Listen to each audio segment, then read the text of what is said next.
생명의 시간입니다. 우리 아침 예배를 하나님 앞에 함께 나가겠습니다. 오늘은 디모데전서 6장 1절에서 10절까지의 말씀을 우리 함께 읽으시고 하나님 말씀을 전하겠습니다. 제6장. 무릇 멍에 아래 있는 종들은 자기 상전들을 범사에 마땅히 공경할 자로 알지니 이는 하나님의 이름과 교훈으로 비방을 받지 않게 하려 함이라. 믿는 상전이 있는 자들은 그 상전을 형제라고 가볍게 여기지 말고 더 잘 섬기게 하라. 이는 유익을 받는 자들이 믿는 자요 사랑을 받는 자임이라. 너는 이것들을 가르치고 구원하라. 누구든지 다른 교훈을 하며 바른 말 곧 우리 주 예수 그리스도의 말씀과 경건에 관한 교훈을 다루지 아니하면 그는 교만하여 아무것도 알지 못하고 변론과 언쟁을 좋아하는 자니 이로써 투기와 분쟁과 비방과 악한 생각이 나며 마음이 부패하여지고 진리를 잃어버려 경건을 이익의 방도로 생각하는 자들의 다툼이 일어나느니라. 그러나 자족하는 마음이 있으면 경건은 큰 이익이 되느니라. 우리가 세상에 아무것도 가지고 온 것이 없으며 또한 아무것도 가지고 가지 못하리니 우리가 먹을 것과 입을 것이 있은즉 족한 줄로 알 것이니라. 부하려 하는 자들은 시험과 올무와 여러 가지 어리석고 해로운 욕심에 떨어지나니 곧 사람으로 파멸과 멸망에 빠지게 하는 것이라. 돈을 사랑함이 일만 악의 뿌리가 되나니 이것을 탐내는 자들은 미혹을 받아 믿음에서 떠나 많은 근심으로써 자기를 찔렀도다. 오늘 본문의 시대 그 당시에는 이 노예 제도가 있었습니다. 그래서 이 교회 안에 예수님을 영접했는데 딱 봤더니만 자기 집에 있는 종이 와 있는 거예요. 주인은 깜짝 놀라죠. 그래서 이 당시 초대교회의 굉장히 심각한 문제 중에 하나였던 이 종과 주인이 예수님을 동시에 영접해서 이 한 교회에 다니게 되면 이들의 관계는 어떻게 되느냐. 자, 이런 질문들이 매우 많았습니다. 자, 디모데가 이미 이제 이 문제를 겪고 있었고 또 이제 이런 문제들을 오랜 시간 지켜보고 경험을 했기 때문에 바울은 굳이 길게 설명하지 않고 딱 하나의 원칙만 제시해 줍니다. 자, 만일에 종과 상전이 같이 예수님을 믿었다면 종은 오히려 상전을 이전보다 더 잘 섬김으로써 하나님의 이름과 교훈이 비방받지 않게 하라. 그게 바로 1절의 말씀이에요. 언뜻 들으면 종은 무슨 인권도 없어요? 아니 그렇게 일까지 했는데 교회까지 와가지고 상전을 더 이전보다 더 잘 섬기게 해주세요. 이렇게 기도하고 어떻게 그러고 다닐 수가 있어요. 종도 좀 이렇게 쉬어야죠. 자, 우리는 대번에 그런 생각을 하게 되죠. 예. 그렇지만 여러분 우리가 좀 한번 염두에 두고 생각해 봐야 될 부분이 있습니다. 자, 만일에 상전과 종이 함께 예수님을 믿는다면 두 사람이 우리 주님 안에서 한 형제가 되었다는 사실은 변하지 않습니다. 우리 교회 가면 형제, 자매 이렇게 부르잖아요. 그죠? 예, 직분에 상관없이. 원래 그게 사실은 호칭이에요. Brother and Sister. 얼마나 좋습니까? 저희 데일리 교회는 그거 한단 말이에요. 자, 그런데 그럼에도 불구하고 종은 오히려 상전을 더 잘 섬기라고 2절에 말합니다. 믿는 상전이 있는 자들은 그 상전을 형제라고 가볍게 여기지 말고 더 잘 섬기라. 예, 이렇게 얘기를 해주고 있어요. 예, 이거 딱 읽으면서 그 좀 너무 하시는 거 아니야? 왜 이렇게 하실까? 자, 이런 생각을 하게 되죠. 여러분 이게 세상과 교회가 문제를 해결하는 방식의 결정적인 차이입니다. 당시 초대교회는 노예제도라고 하는 사회적인 모순을 그대로 안고 있었던 교회입니다. 어떻게 해결할 방법이 없었죠. 그리고 시간이 한참 거의 2000년 가까이 흘러서야 근현대가 되어서야 이 노예제도가 조금씩 이제 사라지면서 이제 전 세계 대부분의 나라들은 이런 제도가 없죠. 예. 자, 이렇게 이 시간까지 기다리기에는 너무나 긴 시간이었어요. 당시에. 이 사회적으로 너무나 모순이 되고 불합리해 보이는 노예제도, 어떻게 예수님을 믿는 당시의 초대교회, 막 성령의 역사하는 그런 교회가 이걸 그냥 가만히 두냐는 거예요. 막 혁명을 일으켜가지고 데모해가지고 막 어떻게 뭐 이렇게 좀 막아야 될 거 아니겠습니까? 여러분, 그런데 예수님께서는 이런 문제가 왔을 때 세상의 방식으로 문제를 해결하지 말라고 누누이 말씀하셨습니다. 왜냐하면 그분이 오셔서 십자가에서 죽으셨잖아요. 그렇죠? 힘이 없어 죽은 게 아닙니다. 군대를 동원하지 못한 것도 아니에요. 우리 주님은 말 한마디로 세상 전체에 있는 대적들을 한 번에 없앨 수도 있는 놀라운 전능하신 분이시죠. 여러분, 그럼에도 불구하고 그분은 그렇게 하지 않으셨어요. 왜냐하면 그분은 이 땅을 파괴하고 없애러 온 것이 아니라 당신의 자녀들을, 아버지 하나님의 자녀들을 사랑과 섬김으로 일으키고 회복하고 살리기 위해서 오셨기 때문이에요. 그래서 우리에게 먼저 보여주신 것입니다. 세상을 변화시키는 것은 파워게임이 아니다. 바로 복음이라는 거예요. 복음은 무엇입니까? 지극히 약해 보이죠. 아무런 능력도 없어 보이죠. 복음을 앓고 있는 사람들은 너무나 연약해 보여서 짓밟으면 다 죽을 것 같죠. 그러나 여러분, 교회는 지금도 건재합니다. 전 세계 가장 많은 인구가 기독교인이에요. 여전히 하나님을 믿는 믿음의 사람들이 주일날이면 성경책 들고 교회 갑니다. 이거 어떻게 설명하실 건가요? 여러분, 그러므로 세상의 방식과 파워겸을 가지고 복음을 훼손하지 마십시오. 초대교회는 노예제도라는 사회적 모순이 있었지만 이걸 혁명으로 푼 게 아니라 그리스도 안에서 사랑과 섬김과 순종으로 극복해 나갔다라는 거예요. 이게 너무나 중요해요. 이게 너무나 중요해요. 자, 그런 의미로 우리가 또 하나 살펴야 될 거는, 자, 이제 우리 그 목회자 디모데가 가장 중요하게 해야 될 일, 이걸 얘기합니다.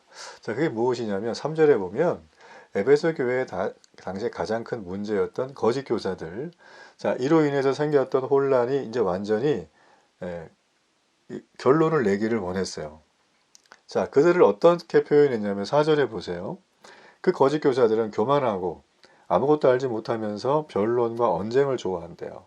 그래서 투기와 분쟁과 비방과 악한 생각을 조장시킨다는 거예요. 이들은 어떤 사람이에요? 마음이 부패한 사람이에요. 진리를 잃어버린 자들이에요. 경건한 모습을 드러내면서 자신이 이익을 어떤 추구할 수 있는 방향으로 생각하는 자들이에요. 그러다 보니까 다툼이 끊임없이 일어나요. 실제로는 경건하지도 않는데 경건해 보이는 척 하는 거예요. 자, 이런 사람들 자기 이익을 추구하는 자들입니다. 교회 안에 이런 분들 계세요. 충분히 많이 계십니다. 그러니까 이런 것들을 리더십은, 특별히 목회자는 잘 분별하고 그들을 권면하고 바른 길로 인도해야 돼요. 그게 영 안 되면 교회 공동체가 하나 되어서 권징을 해야 합니다. 네, 권징을 해야 해요. 여러분, 세상에서도 어떤 회사를 운영할 때 사회에서 뭔가 자꾸 이렇게 어떤 사람을 그 자리에 앉히려고 막 부단히 어떤 외압을 넣는 그런 경우들이 있죠. 그거 여러분 다 보면 꿍꿍이가 있잖아요. 교회도 마찬가지인 거예요. 여러분, 그러므로 교회 지도자들은 공동체의 질서를 깨는 이런 악한 교사들과 영향을 끼치는 사람들을 단호히 대적해야 합니다. 이거 굉장히 중요한 거예요. 여러분, 그래서 교회는 아무나 올 수 있지만 아무나 다 구원받는 건 아니에요.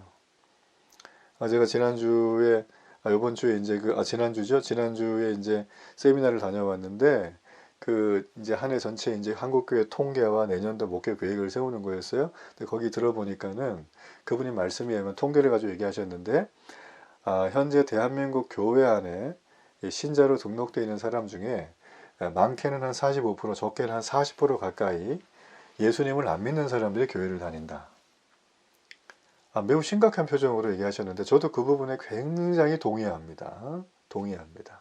자, 그들은 전부 다 대적해야 될 사람이 아니고 우리가 그들을 어떻게 교회까지 오셨는데 예수님을 만나게 할까? 그래서 하나님의 자녀가 되게 할까? 자, 이거를 여러분 우리가 고민하고 사역을 좀 풀어가야 될 이유가 있죠. 이건 우리 모든 성도들이 한 교회와 함께 고민해야 될 주제예요. 자, 우리가 이제 마지막으로 이 바울은 바른 복음을 가르치는 사역자로서 성도로서 우리가 어떻게 삶을 살아야 될 것인가, 자, 그런 부분에 대해서 얘기를 해주는데 6절을 보세요.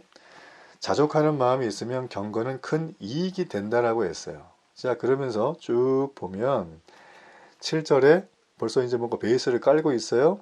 내가 세상에 태어날 때 아무것도 가지고 온 게 없다. 그리고 세상을 끝나고 육신이 죽을 때 아무것도 가지고 가지 못한다라는 거예요. 그러면서 8절에 내가 먹을 것과 입을 것이 있으면 족한 줄로 알라 그랬어요. 자, 그리고 10절에 보면 돈을 사랑함이 일만하게 뿌리가 된다. 이렇게 돼 있죠. 그죠? 이것을 탐내는 자들은 미혹을 받아 믿음에서 떠나 많은 근심으로 자기를 찔렀다.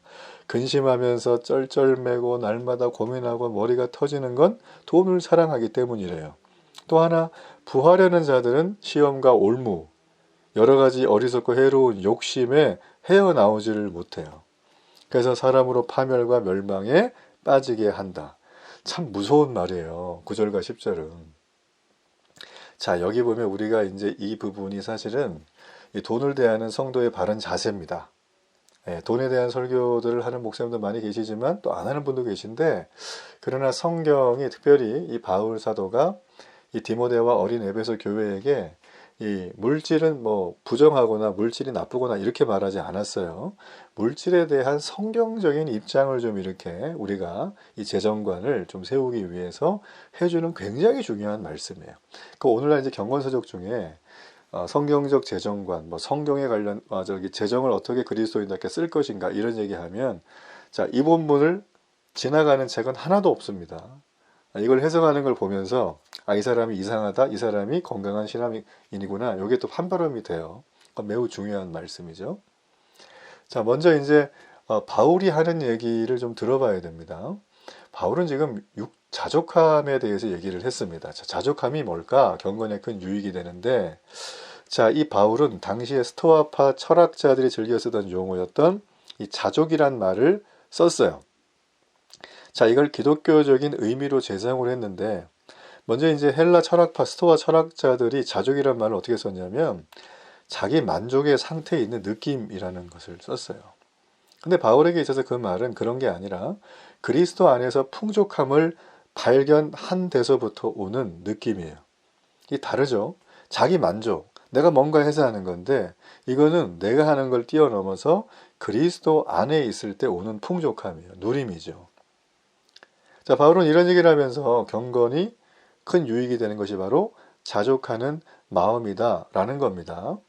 자족을 하게 되면 마음의 평강이 임해요. 마음의 평강이 임하면 9절과 10절에 시험, 뭐 올무, 해로운 욕심 이런 거 없어요. 그죠? 예, 믿음을 떠나지도 않고 날마다 근심 걱정거리가 내가 가진 게 많을지라도 마음을 뒤흔들지도 않을 거라는 거예요. 자, 그럼 이게 어떻게 되어지는 것들인가 한번 보자는 거예요. 자, 지금 바울은 돈을 사랑하는 것이 일만하게 뿌리라고 단언하는 이 부분은 돈에 대한 과도한 욕망을 자제할 것을 교훈합니다. 물론 우리는 모두 돈이 없이는 살 수가 없죠. 이 땅에 물건을 교환하려면 돈이 있어야 되고, 이 시대에 이 화폐는 교환 수단으로서 핵심입니다. 자, 이 땅에서 생활하려면 반드시 이렇게 필요한데, 여러분, 그러나 돈에 필요로 하는 것과 돈을 갈망하는 것은 분명히 다릅니다. 돈을 사랑하는 것은 필요한 것 이상으로 돈 자체를 목적으로 삼고 갈망하는 상태를 말하는 거예요. 그러니까 돈은 삶에 필요한 도구죠. 그러나 사람이 마땅히 다스려야 될 대상이지 사랑과 숭배의 대상이 될 수가 없습니다.